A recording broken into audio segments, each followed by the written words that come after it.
నమస్తే, నేను కిషోర్. ప్రధానంగా హైకోర్టు నిన్న రాష్ట్ర ప్రభుత్వానికి కొన్ని గైడ్లైన్స్ వేసింది. బీసీ రిజర్వేషన్ సంబంధించి 3 నెలలు నివేదిక సమర్పించి స్థానిక ఎన్నికలకు పోవాలనే విధంగా. అయితే ప్రభుత్వం ఆ నిర్ణయం పైన కట్టుబడి ఉంటుందా లేదా అనేది మనం తెలుసుకునే ప్రయత్నం చేద్దాం. మనతో పాటు ఎం నరేంద్ర గౌడ్, బీసీ సంక్షేమ సంఘం స్టేట్ ప్రెసిడెంట్ ఉన్నారు. ఆయన అడిగి తెలుసుకున్నాం. సార్ నమస్తే అండి. ప్రధానంగా నిన్న హైకోర్టు ఇచ్చిన తీర్పు ఏ విధంగా చూస్తారు? నా పేరు Mekapothula Narender Goud, state president, Telangana BC సంక్షేమ సంఘం. హైకోర్టు నిన్నిచ్చిందండి. హైకోర్టు నిన్నిచ్చింది. బీసీ సంఘాల పోరాటం దీని మీద సుదీర్ఘమైంది, చాలా సుదీర్ఘమైన పోరాటం.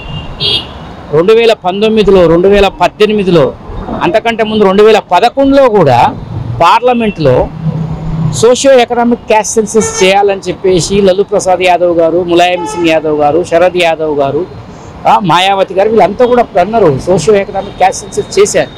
ఆ తర్వాత 2015లో కేసీఆర్ గారు కూడా సమగ్ర కుటుంబ సర్వే చేశారు. ఈరోజు కోర్టుకు పోతే కూడా కోర్టు సమగ్ర కులగణన, ఇప్పుడు చాలామంది ఏంటంటే అవగాహన లేక బీసీ కులగణన అంటే, సమగ్ర కులగణన అంటే ఈ రాష్ట్రంలో ఎన్ని కులాలు ఉంటే అన్ని కులాలని లెక్కించాలి, ప్రతి ఒక్కళ్ళని లెక్కించాలి. అది సైంటిఫిక్ డేటా, ఎంపరికల్ డేటా అంటే.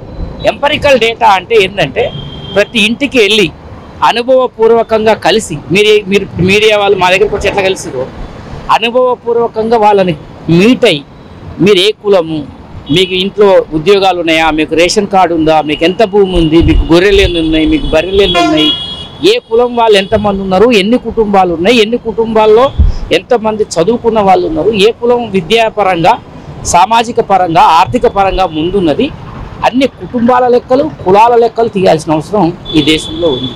అందుకే రాహుల్ గాంధీ గారు ఏమంటారంటే ఈ దేశాన్ని స్కాన్ చేయాలంట, ఈ దేశాన్ని ఎక్స్రే తీయాలంట. అంటే ఈ దేశంలో ఎవరు ఎంతమంది ఉన్నారు, ఏ ఏ కులాల వాళ్ళు ఎంతమంది ఉన్నారు, స్వాతంత్రం వచ్చిన 78 సంవత్సరాల తర్వాత కూడా ఇంకా వెనకబడి ఎంతమంది ఉన్నారు, ఇప్పటి వరకు కూడా ఉనికిలో లేని కులాలు ఎన్ని ఉన్నాయి, ప్రతి దాన్ని లెక్కించాల్సిన అవసరం ఉంది. నిన్న హైకోర్టు ఆఫ్ తెలంగాణ కులగణన చేయమనటం, సమగ్ర కులగణన చేయమంటాం అనేది చాలా స్వాగతిస్తున్నాం. మేము ఆహ్వానించదగ్గ పరిణామము, చాలా గొప్ప విషయము. దీంతో పాటే కాకుండా ఈ దేశంలో బీసీలకు ప్రత్యేక మంత్రిత్వ శాఖ కావాలని చెప్పి ఎప్పటి నుంచో కోరుకుంటున్నాం. అయితే మీరు చెప్పినది కరెక్టే, ఎందుకంటే డోర్ టు డోర్ వెళ్ళి ప్రతి అంశాన్ని తెలుసుకుంటేనే పూర్తి సమాచారం అయితే వస్తుంది. అవును, తెలంగాణ హైకోర్టు కూడా మీరు స్వాగతించడం, కానీ దానికి ప్రభుత్వం కట్టుబడి ఉంటుంది అనుకుంటున్నారా లేదా? ఇప్పుడు ప్రభుత్వం అయితే మేము 150 కోట్లు పెట్టామని చెప్పి మొన్న ఈ మధ్యనే పొన్నం ప్రభాకర్ గారు బీసీ సంక్షేమ శాఖ మంత్రి గారు చెప్పారు, రేవంత్ రెడ్డి గారు ముఖ్యమంత్రి గారు చెప్పారు, మన ఉత్తమ్ కుమార్ రెడ్డి గారు కూడా లేదు మేము దాదాపుగా అన్ని కులాలను లెక్కిస్తాము, సమగ్ర కులగణన చేస్తాము, అది చేసిన తర్వాతనే బీసీలకు కామారెడ్డి డిక్లరేషన్ ఇంప్లిమెంట్ చేస్తాము, కామారెడ్డి డిక్లరేషన్ ద్వారా బీసీలకు స్థానిక సంస్థల్లో 42% రిజర్వేషన్లు ఇస్తామని చెప్పడం జరిగింది. దానికి మేము వెయిట్ చేస్తున్నాము. గత 3-4 నెలలుగా కూడా విపరీతమైనటువంటి బీసీ ఉద్యమాలు, ప్రతి ఒక్క బీసీ బిడ్డ కూడా బయటకు ప్రశ్నిస్తున్నాం. ఏమైంది, మీరు కామారెడ్డి డిక్లరేషన్లో మాకు చెప్పారు కదా, మాకు కామారెడ్డి డిక్లరేషన్ ఇంప్లిమెంట్ చేస్తామన్నారు కదా.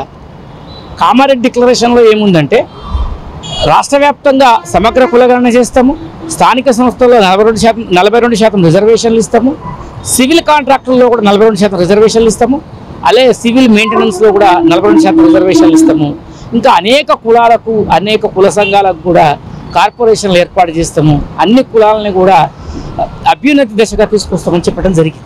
దాని విషయంలోనే అన్ని కులాల వాళ్ళు ఈరోజు కాంగ్రెస్ పార్టీ వస్తేనే కదా మేమందరం బాగుపడతామని ఈరోజు కాంగ్రెస్ పార్టీ కోటేసి మేము అధికారంలోకి తీసుకొచ్చాము.